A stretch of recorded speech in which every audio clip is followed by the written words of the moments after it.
녹정기, 김용 원저, 제3권 2장.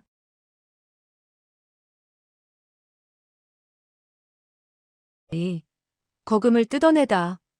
강인은 손뼉을 쳤다. 매우 옳다. 매우 옳아. 바로 그 1초야. 위소보는 어리둥절했다. 황상께서도 이 1초를 알고 계십니까? 강인은 웃었다. 그대는 그 1초를 뭐라고 부르는지 아는가? 위소보는 횡소천군이라는 것을 알고 있었으나 모르는 척했다. 소신은 모릅니다. 강인은 웃었다. 내 그대에게 가르쳐주지. 그것은 횡소천군이라 하는 거네. 위소보는 무척 놀란 듯 말했다. 그 이름은 정말 듣기가 좋군요. 그가 놀란 것은 그 1초의 이름에 있는 것이 아니라 강희가 그 초식의 이름을 알고 있다는 데에 있었다. 강희는 말했다. 그가 그 1초를 써서 그대를 때렸을 때 그대는 어떻게 응수했지? 위소보는 말했다. 일시 저는 당황하게 되고 마음이 어지러워져서 상대해낼 것 같지 않았죠.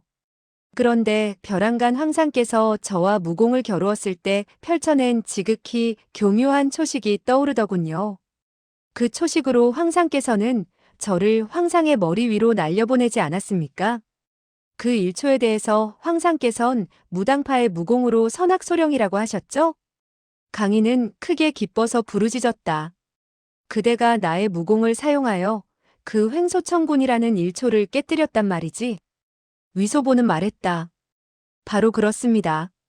본래 제가 배운 무공은 별로 대단치 못한 것이었지만 다행히 우리 두 사람이 무공 시합을 한답시고 많이 겨루었기 때문에 황상께서 펼친 수법을 저도 어느 정도 기억할 수 있었던 거죠. 그 밖에 저는 또 황상께서 이렇게 치고 이렇게 비틀던 것을 기억하고 있는데 강인은 기뻐서 말했다. 맞아, 맞아. 그것은 바로 자운수와 절매수라네. 위소보는 속으로 생각했다. 이왕 내친 김이니 실컷 아첨이나 하자. 위소보는 말했다. 저는 황상의 모양을 본떠 재빨리 그의 손을 잡으려고 했지요.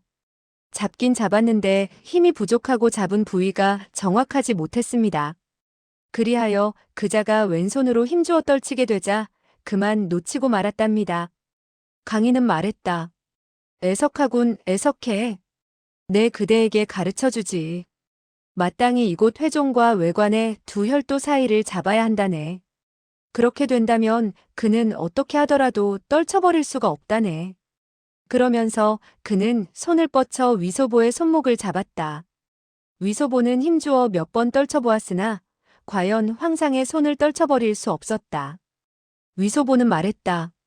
황상께서 진작 저에게 가르쳐 주셨더라면 그 다음 위험한 고비를 맞지 않아도 됐을 것이 아니겠습니까? 강인은 그의 손을 놓고 웃으면서 물었다. 그 후 어떻게 되었길래? 위소보는 말했다. 그는 한 번 떨쳐 손을 뽑자 몸을 빙글 돌리더니 어느덧 저의 등 뒤로 돌아가 두 손으로 저의 등을 후려쳤습니다. 강인은 부르짖었다. 고산유수라는 1초로군. 위소보는 말했다. 그 1초를 고산유수라고 합니까? 당시 저는 그만 놀라 낙화유수가 될 정도였죠. 별 수 없이 다시 황상의 초식을 쓰게 되었죠. 강인은 웃었다. 못나게 실이 남과 싸우는 데 있어서 사부가 가르치신 무공을 사용하지 않고 어째서 자주 나의 초식만 쓰는 것이야. 위소보가 말했다. 사부님이 가르친 초식은 연마할 때는 일일이 다 맞았지만 일단 남과 진짜로 목숨을 걸고 싸우게 되었을 때는 전혀 쓸모가 없는 줄을 누가 알았겠어요? 오히려 황상께서 펼쳤던 그 초식들이 갑자기 저의 마음 깊숙한 곳으로부터 떠오르지 않겠습니까? 황상, 그때 그의 손은 이미 나의 등심을 후려치고 있었으며 저는 놀라 혼이 몸에서 달아날 지경인데 어떻게 무슨 초식을 자세히 생각할 겨를이 있었겠습니까? 저는 몸이 뒤로 기울어지는 기세를 빌려서 오히려 몸을 앞으로 날렸죠. 그리고 오른쪽으로 돌아갔습니다. 강인은 말했다. 매우 잘했다. 회풍보를 썼겠군. 위소보는 말했다. 그런가요? 저는 그 1초를 피하는 동시에 그 기세를 빌려 비수를 뽑아들고 냅다 뒤로 일검을 내지르며 큰 소리로 부르짖었죠. 소계자, 항복하지 않겠느냐? 강인은 껄껄 웃으며 물었다. 어째서 소계자를 부르게 되었지? 위소보는 말했다. 소신은 다급한 중에 어찌된 노릇인지 황상의 초식을 그냥 그대로 배우게 되었습니다. 옛날 황상께서 뒤로 일장을 가해 저의 등을 후려치실 때 소계자, 항복하지 않겠느냐고 외치시지 않았습니까? 그래서 저는 생각해 볼 겨를도 없이 그 일초를 펼치게 되었고 입으로는 그와 같이 소리쳤던 거죠. 그러자 그는 헉 하고 쓰러지더니 미처 항복이라는 말을 할 겨를도 없이 죽어버리고 말았습니다. 강인은 웃었다. 정말 잘했다 잘했어. 나의 이위로 돌려서 가하는 일장은 고운 출수라고 하지. 그런데 그대가 건법을 변화시켜 일격에 성공시키다니 천만 뜻밖이야. 강인은 무공을 연마한 이후 위소보와 시범으로 시합을 가져보았지만 아무래도 진짜 적을 만나 목숨을 걸고 싸우는 것만큼 짜릿한 흥분을 느낄 수가 없었다. 그런데 위소보가 칼로 적을 죽이는데 사용한 초식이 모두 자기에게서 배워간 것이란 말을 듣자 자연 신이 나서 어쩔 줄을 몰라 했다. 그는 속으로 만약 자기가 손을 쓰게 되었더라면 반드시 위소보보다 10배나 멋지게 해냈으리라고 생각하며 말했다. 그 자객들은 대담한 편이지만 무공은 별로였군. 황상, 자객들의 무공이 별로 대단치 않은 것이 아닙니다. 저희 궁안의 시위들 가운데 몇 명이 그들의 손에 살상을 당했습니다. 소계자가 명이 길고 또 황상을 시중들며 그토록 오랜 시일을 두고 무공을 연마하면서 황상의 2초 3식을 훔쳐배운 덕택이죠. 두 사람은 동시에 서로 마주보며 껄껄 웃었다. 강인은 물었다. 소계자, 그대는 그 자객들이 누구인지 아는가? 위소보는 말했다. 저는 잘 모릅니다. 황상께서는 그들의 무공수법을 알고 계시니까 10중 8구 이미 짐작하셨겠죠? 사실 나는 정확히 알아맞힐 수 없었다. 그러나 그대가 조금 전 손짓까지 해주는 바람에 내가 생각했던 점이 한층 더 옳은 것이 증명된 셈이지. 그리고 손뼉을 쳐서 서재에서 시중을 들고 있는 태감에게 분부했다. 세객도와 다룡 두 사람 보고 들어오라고 해라. 그들 두 사람은 서재 밖에서 기다리고 있었다. 황제가 부르는 소리를 듣자 즉시 들어와 절을 올렸다. 다룡은 만주 정백기의 군관 출신이었다. 중원에 들어오게 되었을 때 적지 않은 전공을 세웠고 또한 무공도 뛰어났다. 그러나 줄곧 5배의 배척을 받아 별로 출세를 하지 못하고 있었다. 그러다가 최근 5배가 쓰러진 이후에야 강의에 의해 어전시위 총관에 봉해지게 되어 건청문, 중화전, 태화전 각처를 관장하기에 이르렀다. 영내시위 대신은 모두 6사람이나 되었다. 정황, 정백, 양황 3기 가운데 각기 2사람이 영내시위 대신으로 봉해졌지만 그 가운데서도 진정으로 실권을 가지고 있는 사람은 바로 궁중의 시위들을 관장하고 있는 어전시위 정부총관이었다. 다룡은 새로운 요직에 임명되었는데 갑자기 궁에 자객들이 출현함으로써 잠도 제대로 못 이루고 전전긍긍하였다. 그리고 황제와 황태후께서 벌을 내리실지 모른다는 생각으로 고민하고 있었다.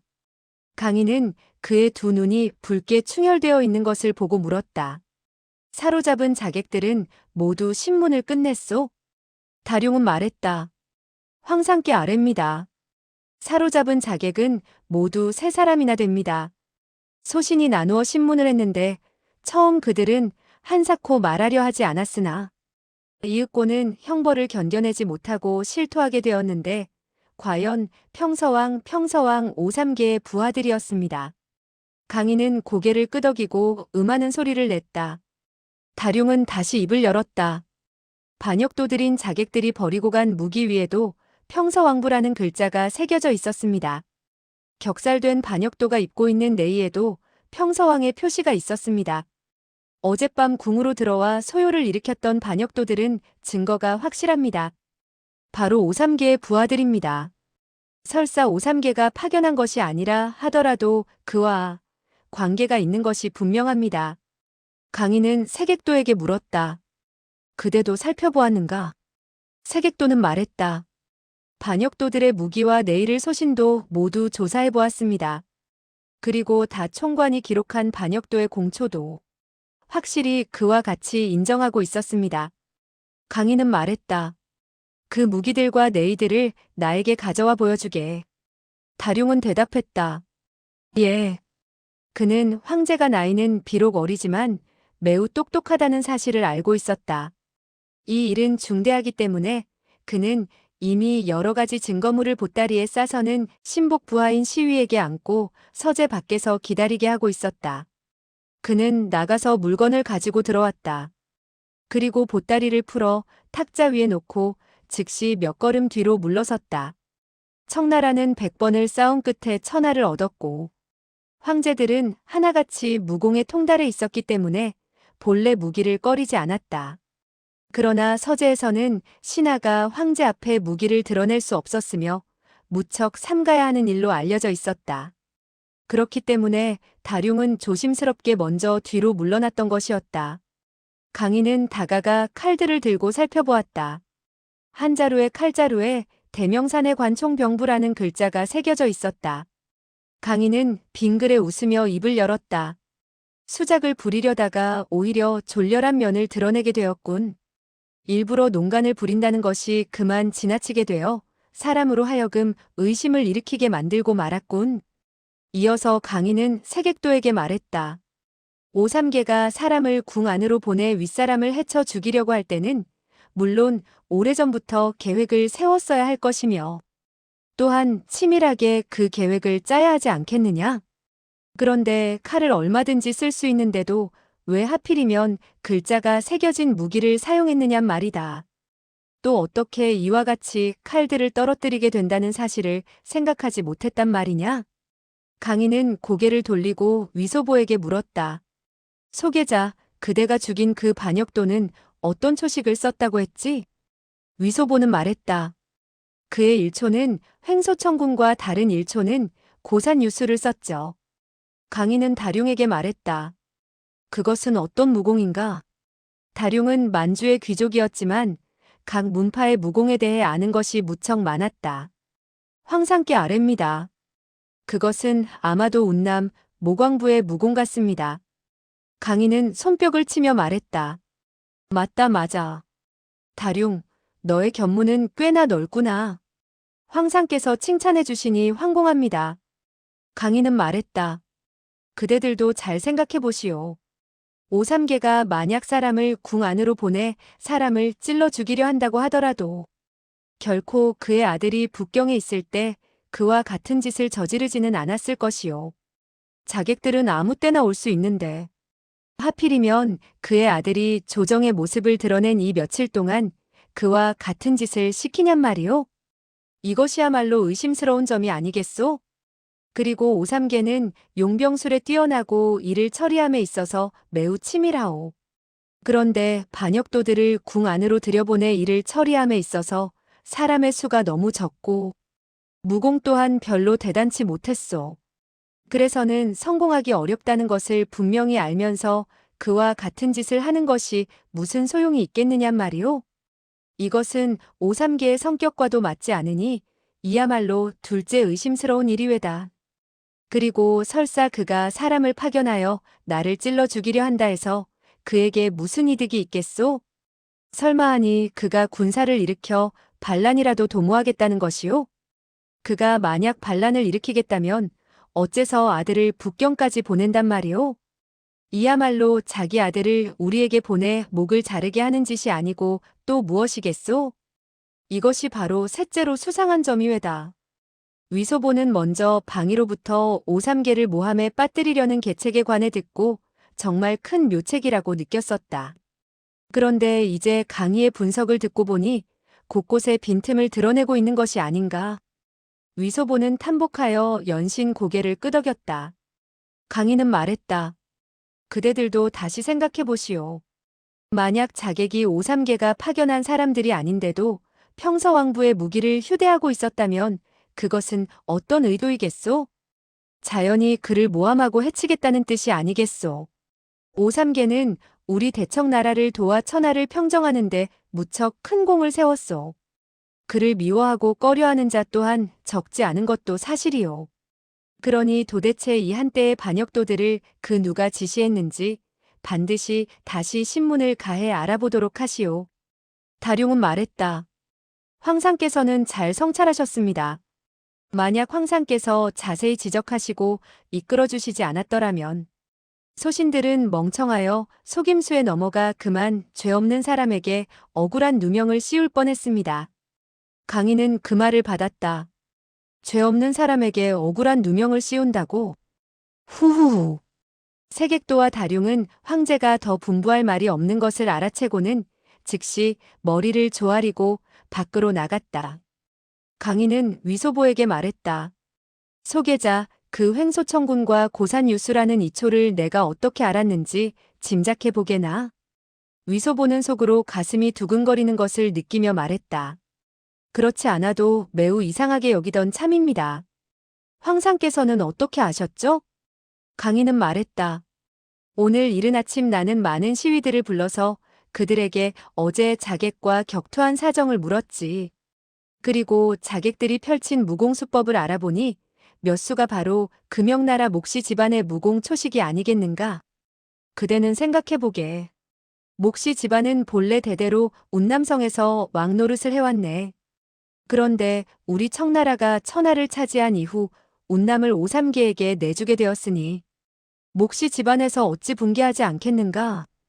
더군다나 목시의 최후 금국공 목천파는 바로 오삼계의 손아래에서 죽지 않았는가? 나는 사람들에게 목시 집안에서 가장 무서운 초식을 펼쳐보라고 했지. 그런데 그 가운데 횡소천군과 고산유수라는 이초가 있더군. 위소보는 은근히 속으로 걱정이 되었다. 나의 처소에 목시 집안의 두 여자를 숨기고 있는데 황상께서 알고 계시는지 모르겠구나. 강인은 웃으며 물었다.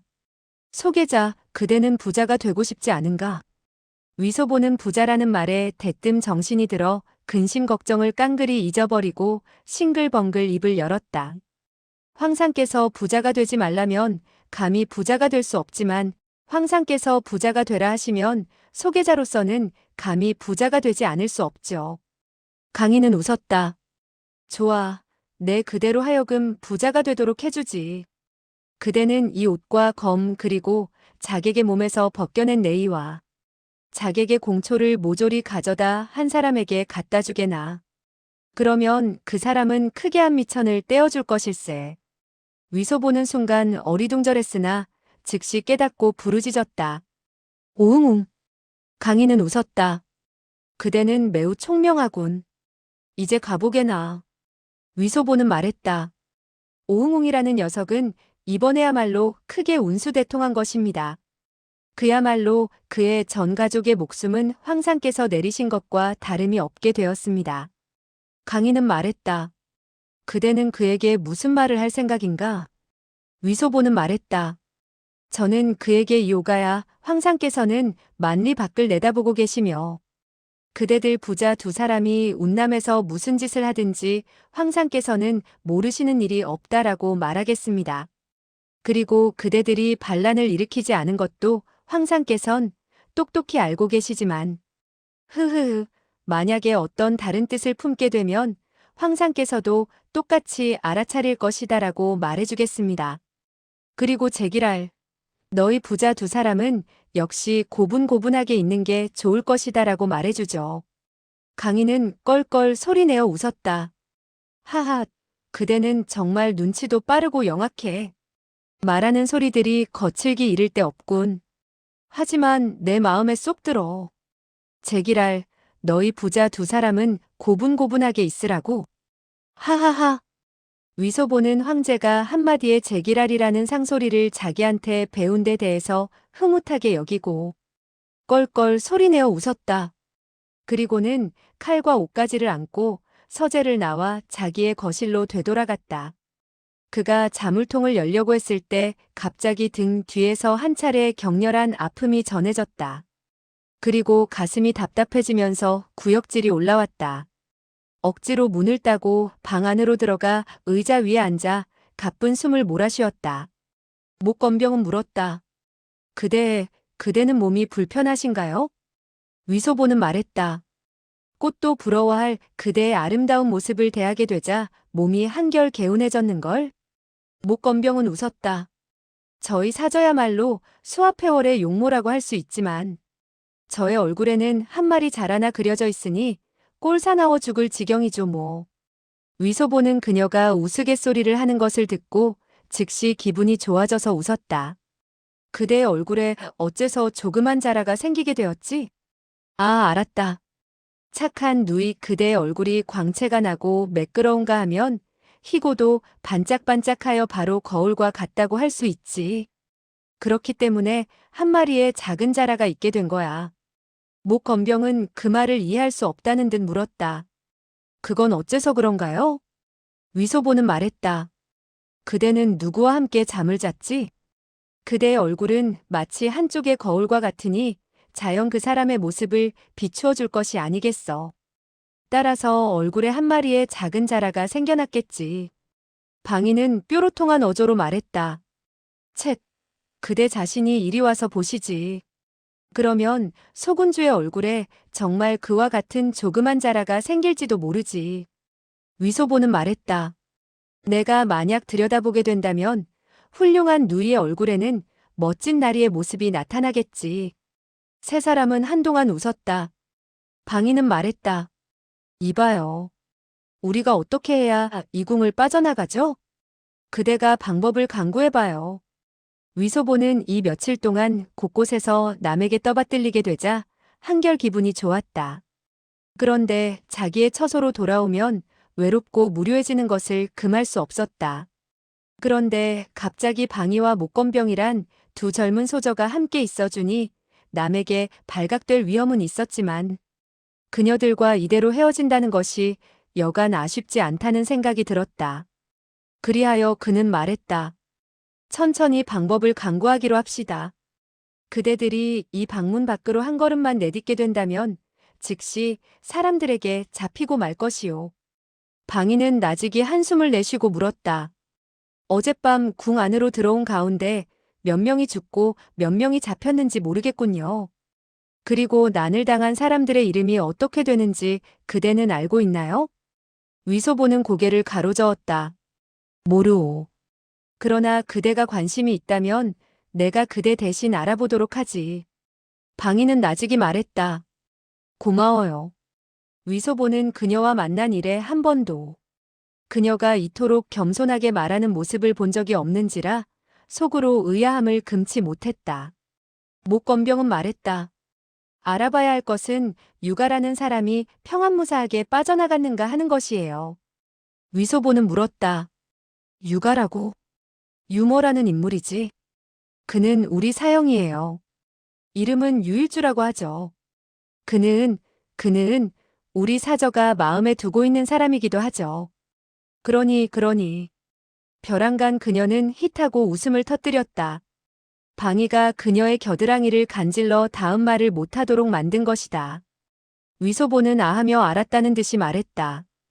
유일주, 이건 잘못되었는걸? 방이는 자기도 모르게 급히 물었다. 어떻게 되었나요? 위소보는 말했다. 그 사람은 키가 크고 얼굴이 희며 대략 20여 세 정도의 준수한 젊은이가 아니오? 그리고 무공 또한 대단하지 않소? 그는 물론 유일주가 어떤 모습을 하고 있는지 알 수가 없었다. 그러나 그 사람이 방이의 마음속에 자리 잡고 있는 사람이라는 것을 생각할 때 준수한 젊은이가 틀림없으리라 생각했다. 그리고 그녀들의 사형이라면 그의 무공이 매우 고강하다고 해도 틀리지 않으리라고 판단했던 것이다. 아니나 다를까 목건병은 말했다. 맞았어요. 바로 그예요. 방사전은 어젯밤 상처를 입게 되었을 때 유사형이 3명의 시위에게 붙잡혀서 1명의 시위가 그를 내리누르는 것을 보았대요. 10중 8구 사로잡혔을 거예요. 그런데 지금은 어떻게 되었는지 모르겠군요. 위소보는 한숨을 내쉬었다. 아, 그 유장사가 알고 보니 방소저가 마음에 두고 있는 사람이었구려. 그러면서 그는 고개를 가로저으며 한숨을 내쉬었다. 방이는 얼굴 가득히 근심의 빛을 띠고 물었다. 게 오라버니, 그 유사형은 어떻게 되었나요? 위소보는 속으로 생각했다. 이 냄새나는 계집애, 나에게 말을 할 때는 제법 퉁명하더니 유사형을 들먹이게 되자 나를 개 오라버니라고 부르는구나. 어디 놀라봐라. 그는 길게 한숨을 내쉬고 고개를 가로저으며 말했다. 애석하군, 애석해. 방이는 놀라 물었다. 어떻게 된 거예요? 그는, 그는 상처를 입었나요? 아니면 죽었나요? 위소보는 껄껄 소리내어 웃으며 말했다. 하하하, 뭐가 유일주고 유이주야. 나는 한 번도 본 적이 없어. 그가 죽었든 살아있든 내가 어떻게 알아? 그대가 나를 훌륭한 낭군이라고 3번 불러준다면 내 그대를 대신해서 알아보도록 하지. 방이는 뾰로통한 음성으로 입을 열었다. 말하는 게 조금도 점잖지가 못하군. 도대체 어느 말이 진짜이고 어느 말이 가짜예요? 위소보는 말했다. 이 유일주가 만약에 나의 손에 떨어지게 된다면 흥흥 나는 먼저 그를 묶고 매섭게 고문을 가하겠소. 그리하여 그의 엉덩이가 내 조각이 나도록 때려준 후 그에게 무슨 교묘한 말로 우리 마누라의 마음을 휘어잡았느냐고 묻겠소. 그런 이후 나는 칼을 들고 단칼에 이와 같이 싹 목건병은 물었다. 그대는 그를 죽이겠다는 것인가요? 위소보는 말했다. 아니지. 나는 그의 불알을 잘라 그로 하여금 태감이 되도록 만들어주겠소. 방이는 얼굴을 빨갛게 붉히며 꾸짖었다.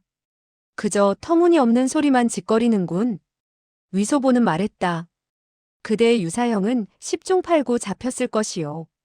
태감이 되고 안 되고는 나에게 달렸지. 방소저, 나에게 부탁하겠소. 하지 않겠소? 방이는 얼굴을 다시 한번 붉게 물들이고는 더듬거리며 입을 열지 못했다. 목건병이 말했다. 게 오라버니, 사람을 도와주려고 할 때는 상대방에서 입을 열어 부탁하기 전에 도와주어야 의협심이 강한 영웅이라 할 수 있어요. 위소보는 손을 내저었다. 그건 아니야.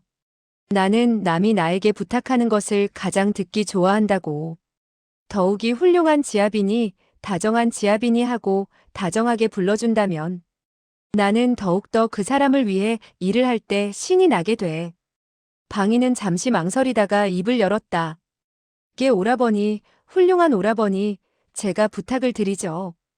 위소보는 얼굴을 굳히며 말했다. 나를 지아비라고 불러야 돼. 목건병은 말했다. 그대의 말은 틀렸어요. 저희 사전은 장래 유사형에게 시집을 갈 몸이에요.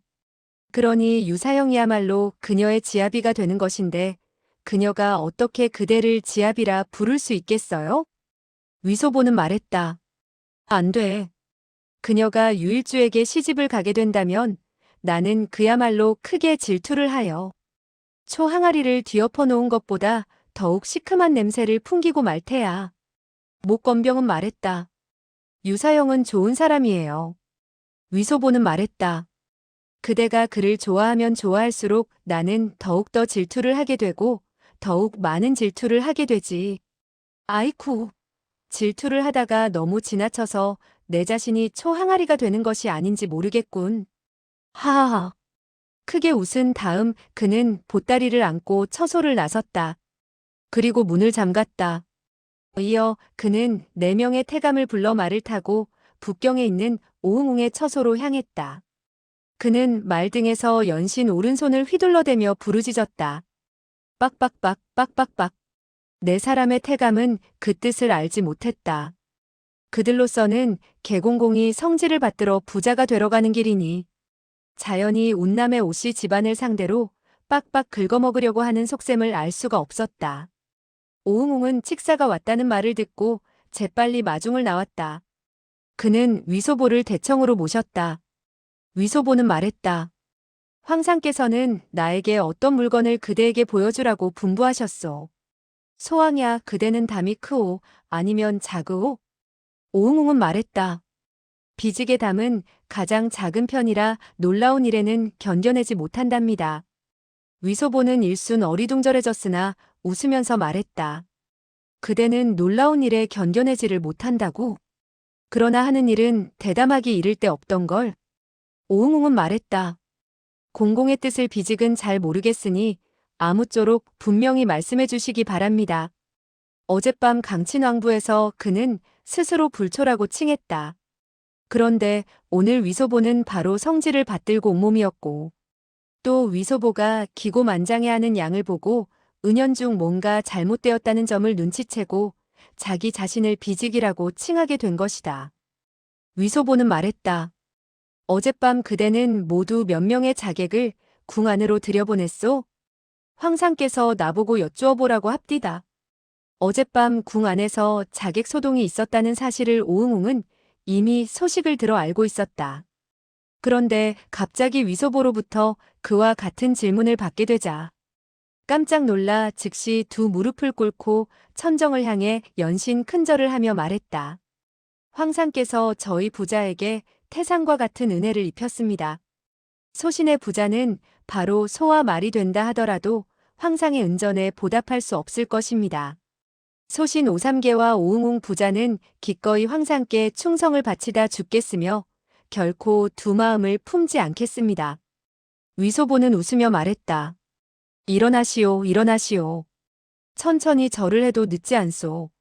소왕야, 내가 그대에게 약간의 물건을 보여드리겠소.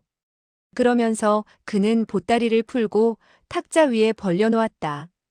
오응웅은 몸을 일으키고 보따리 안에 무기와 의복을 보더니 그만 두 손을 벌벌 떨며 떨리는 음성으로 말을 잇지 못했다.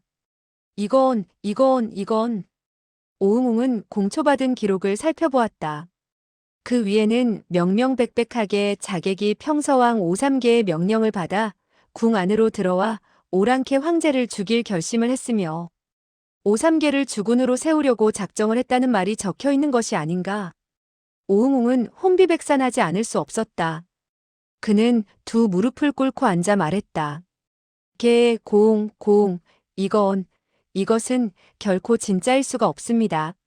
소신 부자는 간악한 자의 모함을 받은 것입니다. 아무쪼록 공공께서는 황상에게 주품하시어. 위소보는 말했다. 이 무기들은 모두 반역도들이 궁 안으로 가지고 들어온 것이요. 그리고 대형무도한 짓을 하려고 했소. 무기에는 모두가 귀왕부의 표기를 해놓고 있어. 소신 부자는 원수가 무척 많습니다. 이 사건도 원수들의 관계인 것 같습니다. 그대의 그와 같은 말에는 3푼 정도 옳은 점이 있소이다. 그러나 황상께서 믿으실지 모르겠구려. 오응웅은 말했다. 공공께서는 황상에게 저희 부자에 대한 변명을 몇 마디라도 해주신다면 황상께서는 영명하신 분이라 반드시 공공의 말씀을 믿게 될 것입니다. 이 일은 커질 대로 커졌소. 세객도 색대인, 시위 두령인 다룡다 대인 모두 황상을 뵙고 자객의 공초를 주품했소이다. 그대도 알겠지만 이와 같이 반역을 꾀하는 큰일을 그 누가 감히 한 옆으로 제쳐둘 수 있겠소? 그대를 위해 황상 앞에서 몇 마디의 변명을 못할 것도 없는 일이오. 더군다나 나는 한 가지 묘책을 생각해냈소. 그렇다고 완전히 들어맞게 된다는 보장은 할 수 없으나 10중 8구 그대 부자의 죄명을 씻을 수 있을 것이오. 그러나 너무 번거로운 일이오. 즉 귀찮단 말이 왜다. 오응웅은 크게 기뻐했다. 어쨌든 공공께서 구해주시기를 바랄 뿐입니다. 아무쪼록 일어나서 말씀하십시오. 오응웅은 몸을 일으켰다. 위소보는 말했다. 그들 자객들은 정말 그대가 보낸 것이 아니오? 결코 아닙니다. 비직이 어찌 그와 같이 10번 죽어도 용서받지 못할 죄를 저지르겠습니까? 조토이다. 나는 그대를 친구로 사귀겠으며 이번만큼은 그대를 믿도록 하겠소이다. 만약 자객이 그대가 파견한 것임을 이후 알아내게 되었을 땐 나마저도 죽게 될 것이고 그대 가족들이 멸족을 당하게 될 때 나 역시 같은 운명을 겪게 될 것이외다. 공공께서는 마음을 놓으십시오. 결코 그런 일은 없을 것입니다.